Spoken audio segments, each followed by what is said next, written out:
mwe nabe bawadde obwa minister abantu mubayise bulungi bino ebitibwa biri temporary naye kyolinga gwe omuntu kisigalawo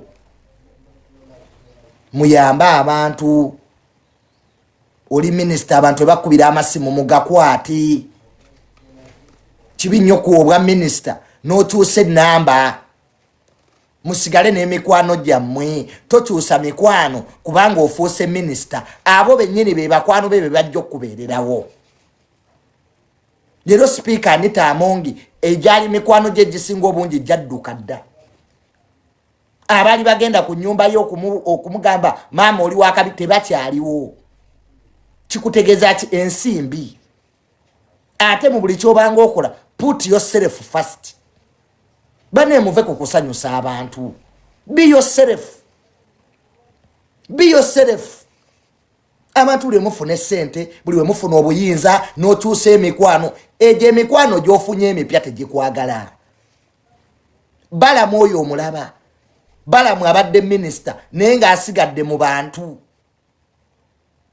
bala muye muntu gw'osanga ekkololo ne munyumya bulungi ne museka bannange temukyuka kyovulaba abantu baagala balamu nze n'okuluza si minister naye omuntu ne bakuwa ku buyinza n'otigomya abantu ne bakuwa ku buyinza nobba ebintu by'abantu ate mwenna abantu be bawadde obuyinza abantu abo be mukozesa ababeetoolodde muba briefinge oluusi abantu abo be muleeta babayambeko bayisa bubi abantu nze nina abantu abadde bakola ne speaker Amongi nga mubadde babi nga n'oluusi ebintu bye bavunaana speaker si ye yabikola naye olw'abantu abo abamwetoolodde so be yourselves ensi mugijjeko amaanyi mukolerera abantu mukwata amasimu g'abantu abantu bajja ku offices mubalabe kwa President Museveni ayogera n'abantu bangi mu ggwanga lino oli minister naye abajja okulaba ku office tobamanyi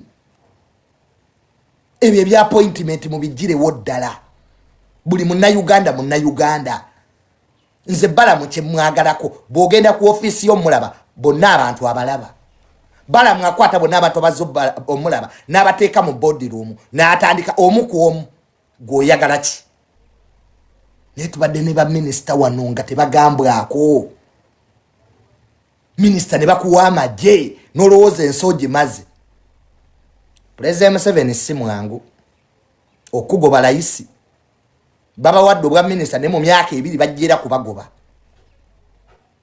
guys ba minister kye tubasaba mukwata amasimu abantu balina information abantu babbiddwa so nenga we wish you the best era prime minister Nabanja tukwagaliza birungi vice president tukwagaliza birungi we all wish you the best but twagala service delivery banna Uganda bagala services enkola ya government ino okukyuka mu kubuweereza twagala tugende mu ddwaliro ng'eddagala gye liri abana Uganda tebaagala bingi President Museveni abana Uganda tebaagala bingi baagala services enguudo zikolebwe enguudo muziteekeko ebitaala wifi mumuteeke mu kibuga teriiwo reason lwaki kampani z'amasimu zitubba mu data nga gavumenti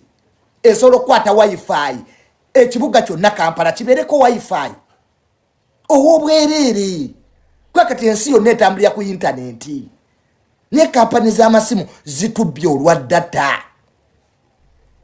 ebyo twagala bannange bintu bitono nnyo abantu bababba ku nguudo enguudo tezirina mataala kamera mwaziteekawo naye nazo teziraba bulungi because enguudo tezirina mataala ebinnya ebiri ku nguudo mubizibe bannange abantu bagwa mu binnya ekiro abazimba enguudo muyina ebinnya bye muleka nga temubisse ate ne mubireka ku walkways omuntu aba akyatambula n'agwa mu kinnya n'amenyeka enkuba bw'etonnya abantu bagudde mu binnya ne bibatwala ebinnya mu bizibe. Cross all those holes. Nyene muzimba oluguudo ne muleka aganyanga gasamye abantu ne babigwamu ne bamenyeka olusi n'amazzi ne gabatwala emyala gizibwe. Ngamu bwe yazimba omwala gwe Nakivubo n'aguziba gyonna emyala mu kibuga bagizibe. Teri nsi ekyalina myala nga gyasamye. Obulwadde ne buva okwo, Ebola afuuse Ebola. Emyala giri open. Bane twagala buweereza. Twagala buweereza. Naddala amalwaliro. Minister wa health omupya. Minister wa health yani. Chris Baryomunsi. Yegwe minister wa health omupya. Chris Baryomunsi. Tuyambe teekawo ennamba nga bw'otuuka mu ddwaliro ng'abasawo tebaliwo gye tukubako mu ministry. Tukooya abasawo abatabeera ku mirimu. Please, Minister of Health, put that line. Nga bw'otuuka mu ddwaliro lya gavumenti n'osanga abasawo tebaliwo nga tukuba. There must be supervision. Government ene ina ideas ennungi, but tebalina supervision. Minister Baryomunsi, tambulako malwaliro ekiro. Move at night. Olaba amalwaliro ga Uganda bwe gafaanana ekiro. Olabe nti bayintaani be bajjodde kuli. So we need really to do services for these Ugandans.